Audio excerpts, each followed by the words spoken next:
The stock market is not the economy. Is the labor market the economy? I mean, I'm biased as somebody who really likes looking at labor market data. So I think the labor market has ties to all parts of the economy. There obviously are some cases where those ties are a little bit weaker, but ultimately the labor market is really important for Americans to understand because obviously it is how most people spend a large portion of their days. It has a huge impact on how much people make, how much they can spend, whether on consumer goods, on housing, on vacations, right?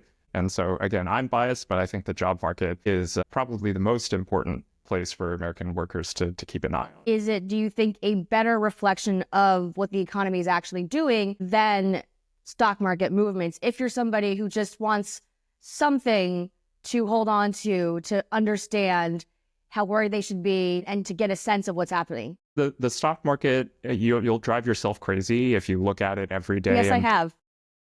Try to understand why things are moving the way that they're moving. To some extent, looking at the labor market data, I feel gives a much more holistic view of how the economy is doing. And it's also not quite as volatile on a day-to-day basis. My personal favorite individual indicator is the unemployment rate. It is very comparable over time. So we can see how it was 10, 20, 30 years ago and look at how that compares to where we are today. But as we've been discussing, there's definitely some nuance in there, right? Mm-hmm. Even if the unemployment rate is relatively low by historical standards, there are a lot of people who feel like the current job market isn't working for them. But it can also give us a little bit of context and say, hey, the job market we're experiencing right now, it's nowhere near, say, the 2007 recession and the housing crisis. Of course, that's not necessarily the comparison you want to have to make, but at the very least, right now, the job market is in a healthier spot, but it is also a little bit weaker than it was 2 years ago when you look at the unemployment rate. So there's a lot of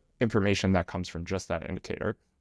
That I think to have the stories told from that relative perspective will give all audiences the right framework, because we know there are people watching this who might not have been born during the Great Recession, which is just wild to me too, but that's a different story.